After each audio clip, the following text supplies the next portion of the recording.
여정은 캐나다의 하느님 말씀 국제종교교육센터에서 기획한 가톨릭 신앙 연구 안내 프로그램 가운데 첫 번째로 나온 평신도를 위한 성서공부 교재이며, 본 영상물은 한국 가톨릭 생활 성서사에서 출간된 성서의 길을 따른 여정을 요약하였습니다. 이 교재는 교회에서 보편적으로 받아들여지는 연구 결과에 바탕을 둔 표준적인 이론들과 주석을 채택하였습니다. 세부적 해설. 도망한 종. 이 규정은 이스라엘로 도망온 종들에 대한 것이다. 노예제도는 근동 전역에서 기정사실로 받아들여지고 있었는데, 노예들은 자유를 얻기 위해 곧잘 다른 나라로 도망치곤 했다.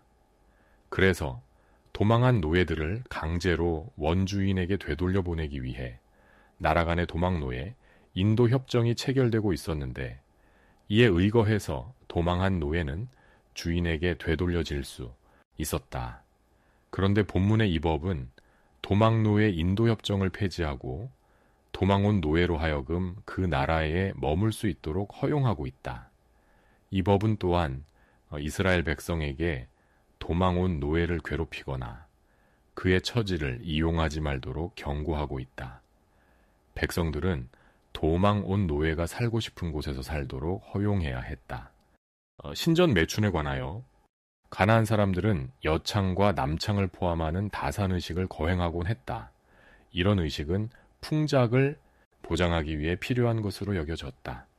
이 법은 이스라엘 백성이 물질적 번영을 위해서 그러한 관습들을 받아들이려는 태도를 사전에 견제하고 그들이 천한 미신적인 관습에 빠져들지 않도록 하기 위해서 제정되었다.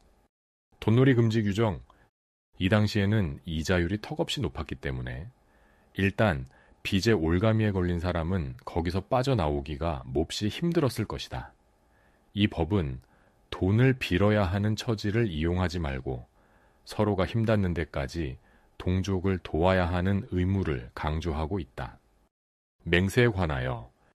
이는 법이라기보다 충고에 가깝다. 이것은 하느님께 대한 맹세의 중대성을 이야기하면서 맹세란 요구받아서 하는 것이 아님을 지적하고 있다.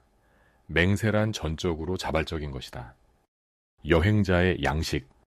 이것 역시 법이라기보다는 인간적인 행동 방식에 해당한다. 율법에서는 재산 소유권이 존중되었지만 여기서는 그 권한이 어느 정도 제한된다. 하지만 농부가 도둑질 당하지 않도록 보호해주는 이 법은 이스라엘 백성 안에 형제적 사랑의 정신을 촉진시키고 있다. 이혼장에 관하여. 이 법은 이혼이 영구하다는 사실을 강조함으로써 혼인 그 자체와 여성의 권리 두 가지를 다 보호하고 있다. 자기 아내와 이혼한 남자는 여자에게 자기가 더 이상 그 여자에 대해 아무런 권한도 없으며 그 여자가 이제 자유로이 재혼할 수 있다는 사실을 확인해주는 이혼 증서를 써주어야 했다. 남자는 자기 아내를 버리고 나서 마음이 변하여 다시 그녀에게 권리 주장을 하는 그런 짓을 할 수가 없었다. 따라서 이 법은 성급한 이혼을 저지했다. 부정이나 외설, 이 이유가 될 때는 이혼이 인정되었다. 그런데 이 말의 정확한 의미는 전혀 분명치 않다. 어떤 사람은 그것을 간음의 뜻으로 엄격하게 해석했고, 어떤 사람은 남자가 자기 아내의 불만을 가질 수 있는 거의 모든 것을 의미한다고 보기도 했다. 이 법은 좋지 못한 상황을 잘 처리하고 있다. 빈번하고 분별 없는 이혼의 결과로 혼란이 발생하고 결과적으로 여성에게 돌아오는 피해를 막아주는 법적 조처가 필요했던 것이다. 신혼부부의 권리에 대하여 이는 하느님께서 어떤 관습들이 사회에 존재하기를 바라시는가에 대한 좋은 예다. 우리가 여기서 알 수 있는 것은 행복하고 성공적인 혼인이 국가안보에 우선한다는 그것이다. 징용 면제의 폭은 매우 넓었다. 대여 및 부채의 담보에 관하여 빌려준 돈에 대해 이자를 받지 못한다는 것을 위에서 보았는데 거기에서 채권자가 담보물을 요구할 수 있음을 알 수 있다. 그러나 여기 나오는 법과 10절 이하에 기술된 법은 자비를 간절히 호소하고 있다. 맷돌은 음식을 만드는 재료들을 가는 데 필요했다. 맷돌은 날마다 사용되는 것으로 채권자가 맷돌을 담보로 가져가는 것은 한 가정의 식사를 빼앗는 것이 될 것이다. 유괴에 관하여 이것은 10계명 중 도둑질을 금하는 계명이 원래 가지고 있던 의미이다. 이 법은 자유에 대한 모든 사람의 권리를 지탱해준다. 문둥병에 관하여 여기서 문둥병이란 말은 수많은 전염성 피부병을 뜻하는 말일 수 있다. 당시 병을 진단하고 처리하는 일은 사제의 책임이었다. 이렇게 함으로써 나라는 전염병의 가능성을 통제하거나 예방하는 수단을 갖게 되었다. 따라서 이 법은 모든 사람들의 건강을 생각하여 마련된 것이다. 담보물에 관하여 채권자는 상대방의 인격을 존중하여 밖에서 예모 있게 기다릴 것이지 재집인양 난입해서는 안 된다고 되어 있다.